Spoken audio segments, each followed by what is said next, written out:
The film begins by showing an abandoned factory far from residential areas. This place has now been transformed into a gambling den run by a dealer named Merrick, along with his right-hand man named Raul. Merrick is also a fugitive involved in various cases such as illegal gambling, illegal arms sales, murder, and many others. Currently, Merrick and Raul are conducting a bet involving two old men who are about to be given a poisonous liquid. People there are betting on which of the two old men will last longer. Shortly after, a team of bounty hunters arrives at Merrick's hideout. This bounty hunter team is led by a former mercenary named Will Tanner. His 5 other colleagues are named Harrigan, a computer and spy expert, Cooper, an explosives and bomb disposal expert, Lang, a highly skilled interrogation expert, Michaels, a close combat martial arts expert, and Travis, a sniper. Before raiding the place, Will, as the team leader, explains that if they succeed in capturing Merrick, they will receive a payment of $1 million. However, they are required to capture him alive, as they will not be paid a cent if Merrick dies in the incident. Moreover, they could go to jail for killing someone. After giving instructions, Will and his 5 colleagues immediately move to neutralize Merrick's guards outside. After successfully subduing the guards outside, Will's team enters and demands Merrick and everyone there to surrender. However, Merrick, who does not want to give up easily, immediately orders Raul to erase all data on the computer and take all the money first, while Merrick himself tries to fight Will's team. During the fight, Will accidentally knocks Merrick onto a sharp metal rod, killing him instantly. Consequently, Will and his 5 colleagues are arrested by the police and will soon be tried in court. After being imprisoned for 6 months, Will is finally released on parole by the judge. At that moment, the judge tells Will never to become a bounty hunter just to earn money again, because this country already has police and law enforcers tasked with hunting fugitives. If Will returns to his old job, he will be imprisoned for 10 years. After that, Will goes to his father's residence. Upon arriving, Will immediately apologizes for disappointing his father and promises that he will no longer work as a bounty hunter because now he wants to live peacefully like others. While relaxing at night, Will's father suggests that he work at his cousin's workshop as a mobile mechanic, and Will agrees to the offer. The next day, Will visits his cousin and starts working that very day. Will is seen going around fixing cars that break down on the road. After repairing the car, Will is asked by his cousin to go to another location to fix a car that broke down there.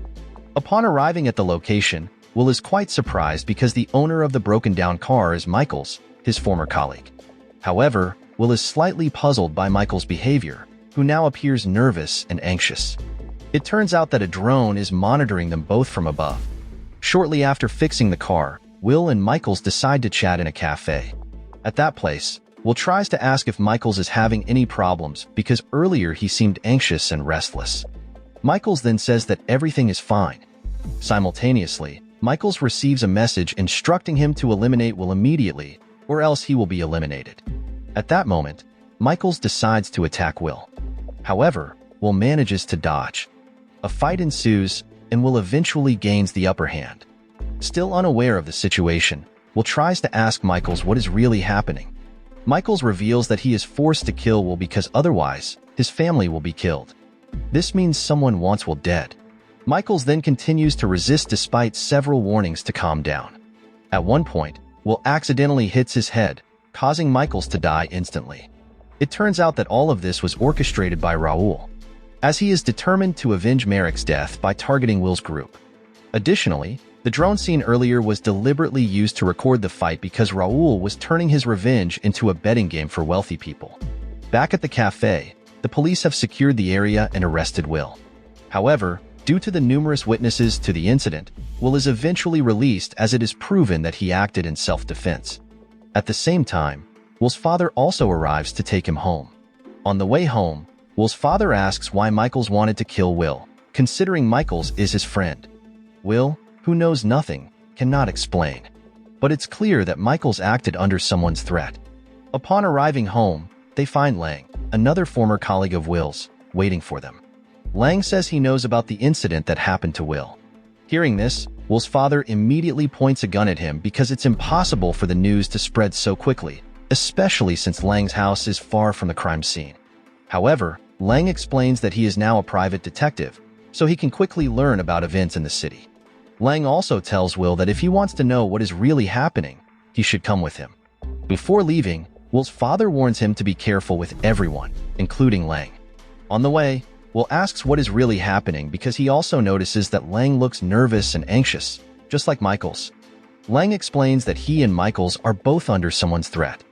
Lang then hands over a map, points to a specific location, and says that if Will reaches that location before 5 a.m., he will get his answer. When Will asks if Lang also intends to kill him, Lang suddenly attacks. Fortunately, Will manages to dodge and jumps out of the car. The scene shifts to Raul, who is currently giving a speech in front of wealthy people, including officials. Raul then announces that the bets are open again, and now Will face Lang. Hearing this, many people place their bets on Lang, considering Will is already quite exhausted. Back to Will, who had jumped from the car, now hiding under the sand. When Lang passes by, Will seizes his weapon, and they struggle to subdue each other. After engaging in close combat, Will ultimately defeats Lang. As Will is about to return, he realizes that Travis, who also intends to kill him, is positioned on the hill because he is Will's former college and a skilled sniper. After avoiding Travis's attack, a female police officer on patrol suddenly approaches Will. Unfortunately, she mistakenly thinks Will is a criminal and orders him to surrender.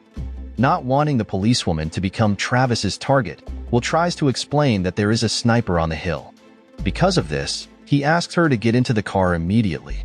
However, since she doesn't listen, she is eventually killed by Travis. Shortly after, a car arrives, driven by Harrigan, who wants to save Will. Initially, Will doesn't trust him, but Harrigan swears that he doesn't intend to kill Will. With no other options, Will decides to get into Harrigan's car.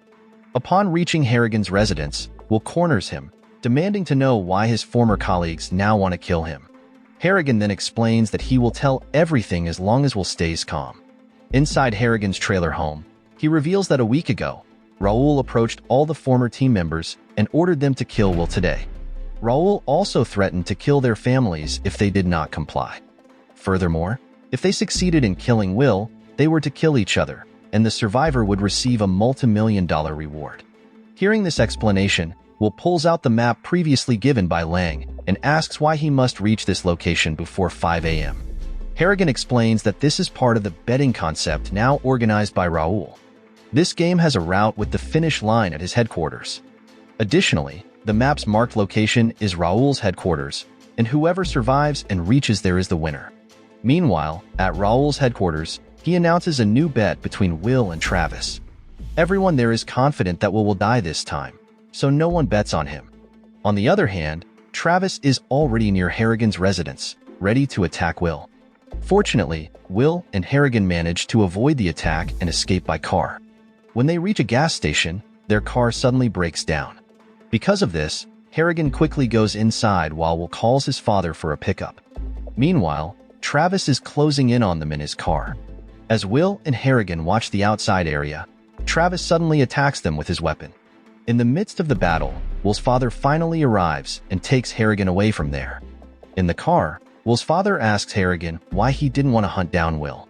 Harrigan then replies that he no longer has a family and he didn't want to betray Will just for a few $1,000,000. Shortly after, a corrupt cop assigned by Raul redirects their car to the right, where Cooper, Will's former colleague and explosives expert, is waiting. On the way, their car nearly drives into the tripwire set by Cooper. Fortunately, Will's father quickly stops the car, and Will disables the mine. At that moment, Will and Harrigan plan to find Cooper. However, because Will's father insists on coming along, Will reluctantly knocks him out to keep him out of danger. Will and Harrigan then search for Cooper, who must be hiding nearby. While walking, Harrigan accidentally steps on a mine planted by Cooper. Seeing this, Will calms Harrigan and wedges the mine with a rock, successfully saving him.